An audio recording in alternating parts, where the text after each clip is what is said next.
Hi, lovelies. Thank you so much for listening to me. Uh, in this video, I want to talk about the struggles, some of the struggles my neurodivergent brain had been through.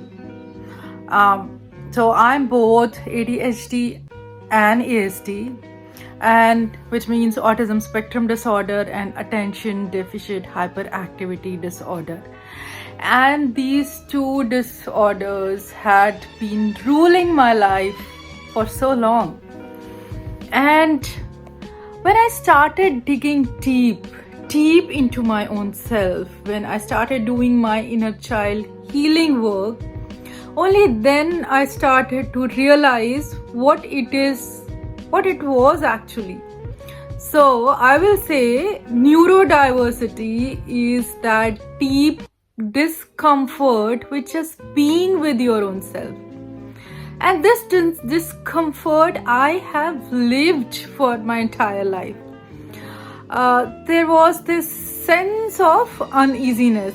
As a child, we all have these discomforts, but because all of us are born with nervous system dysregulation, and in the childhood we should be given that safe, calm, loving, nurturing environment so that our nervous system starts regulating its own self. But in us neurodivergents, that doesn't happen. The reason is our brain is already adapted to these fight or flight adaptations. I will cover more on this in my videos. What are these fight or flight adaptations? And these fight or flight adaptations, they are definitely coming from our genetics, which means not from the genes, but from our parents, I would say subconscious fears which they were holding on to. They get passed to us in the form of energy imbalance, in the form of nervous system dysregulation, in the form of these fight or flight adaptations.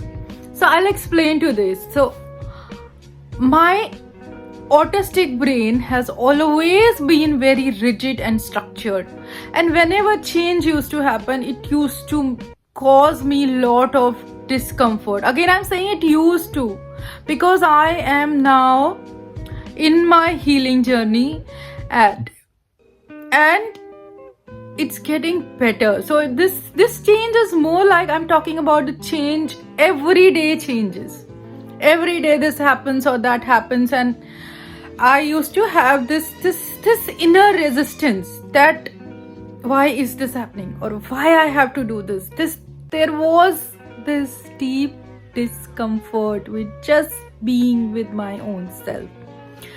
My ADHD brain always made me felt that everything is boring, life is boring, nothing is interesting.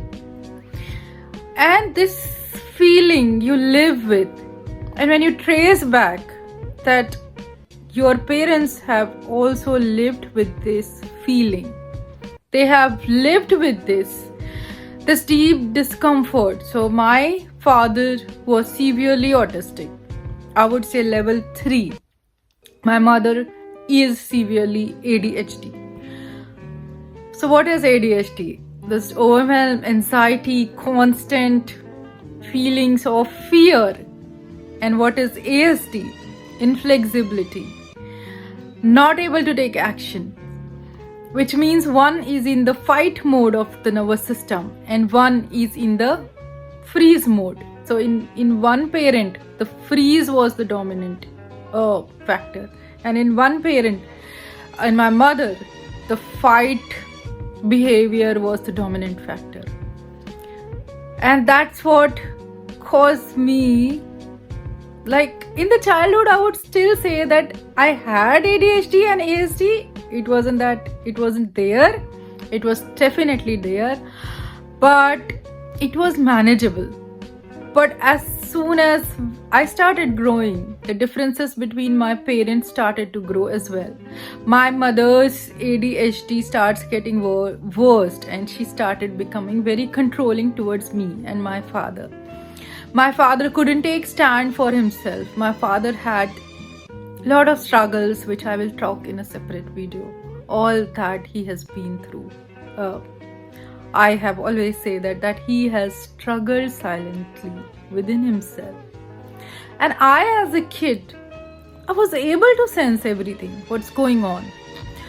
In fact, I remember there was a time when I looked at my mother and I felt inside, oh, she's a child. I don't know why and how I used to get this realization even from childhood, but I was a deep observer. I had always been. And my ASD makes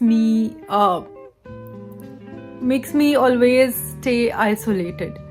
So I love my loneliness, has always been with me, and I enjoyed. So I wasn't very social.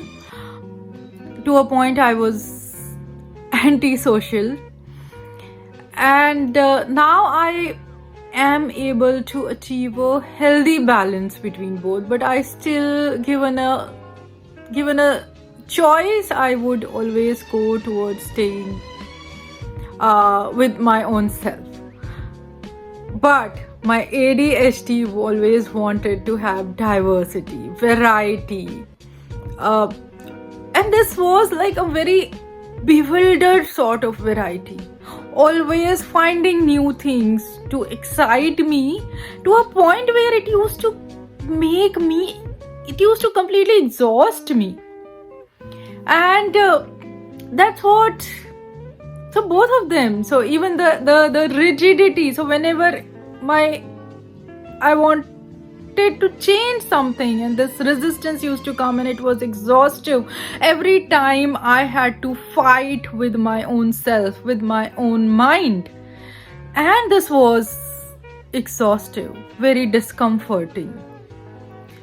So yeah, that is what neurodiversity is all about. So if you don't know, as I never knew, I wasn't aware about it, that this is happening to me. If we don't know how to manage our neurodiversity, then it becomes our pit. It starts dragging us down. It starts depleting our energy. It starts making everything worse. And when I'm saying managing, yes, we need medication, but that is not management. That is sustenance. That something is just making us sustain this condition, which is very real in our physiology, and it is in our current reality. That is the reality. So we cannot escape. I would never believe a person who would say me, oh, you don't have anything. Sit with yourself and think you don't have anything.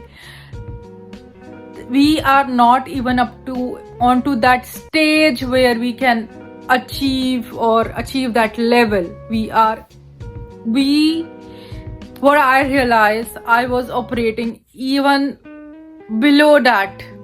Again, this is not about high or low or something that would say that I was lesser in any case, but what I'm trying to say is I was vibrating in the frequency of fear, guilt, and shame.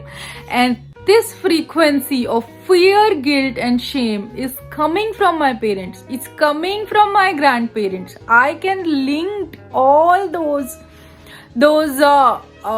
behaviors, these behaviors of fight or flight behaviors into my grandparents.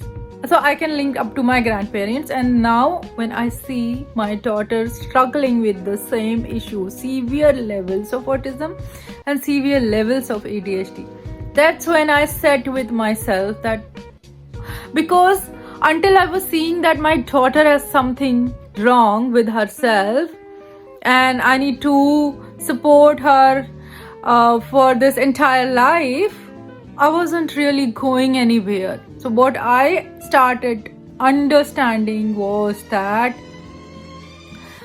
this discomfort is passed down from me to my daughter. It has magnified. It is coming from my parents. It is coming from my grandparents.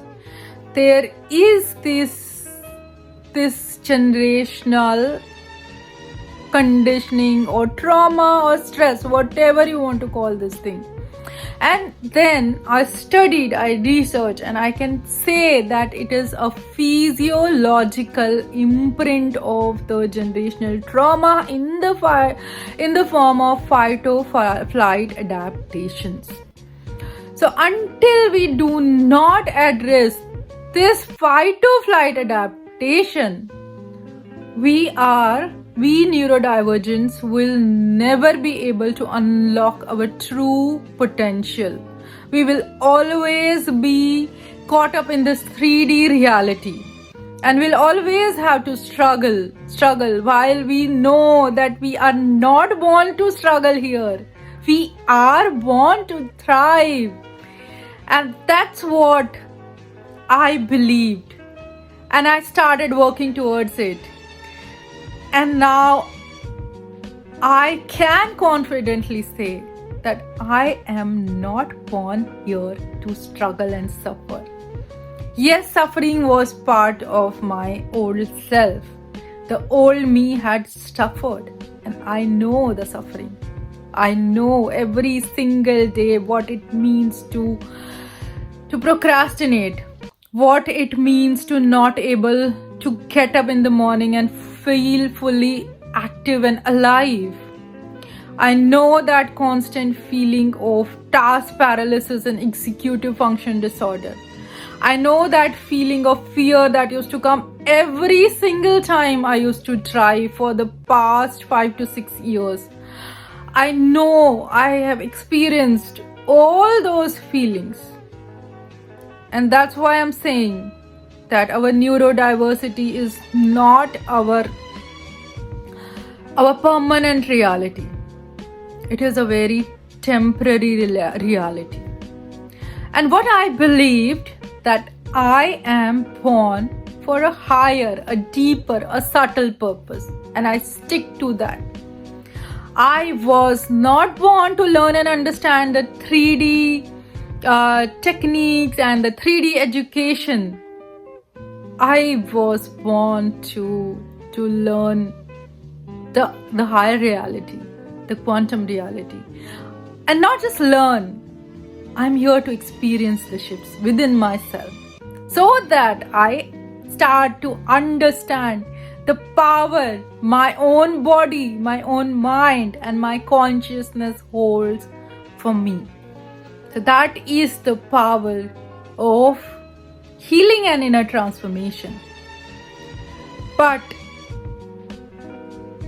there is also what we need is diagnosis of our condition. We need acceptance. We need acknowledgement. We need medication to support and sustain us till we start getting our brains balanced back.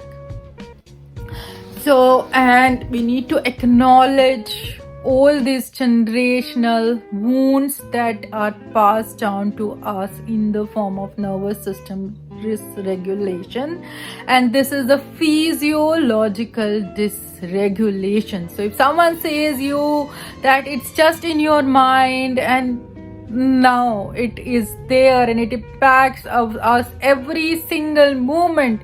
So until that discomfort is not released, until you don't feel free, safe within your own self, you will not experience any shifts.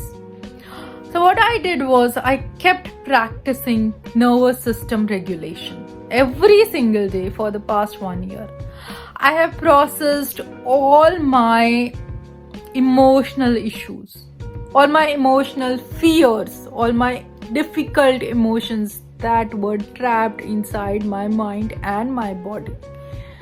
Once you start releasing them, it's not easy.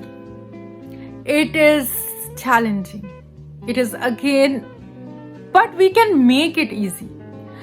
once we are aware that this is happening, and once we are aware that it is taking us to our highest potential, then things starts, we can do it on a slow pace.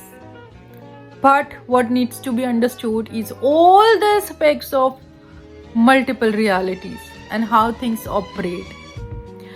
You have to have this trust and commitment upon yourself, and you have to have trust and commitment upon the process, upon the universe, upon your own mind and body and your consciousness. So yeah, if you like what I'm sharing, please like, subscribe, and share my content to everyone else. I'm going to keep sharing my neurodivergent journey. Before I started my healing work, my inner child healing work, and now how I'm feeling, how I'm able to manage my life effectively going with my condition. So I won't say that neurodiversity has not been part of my life.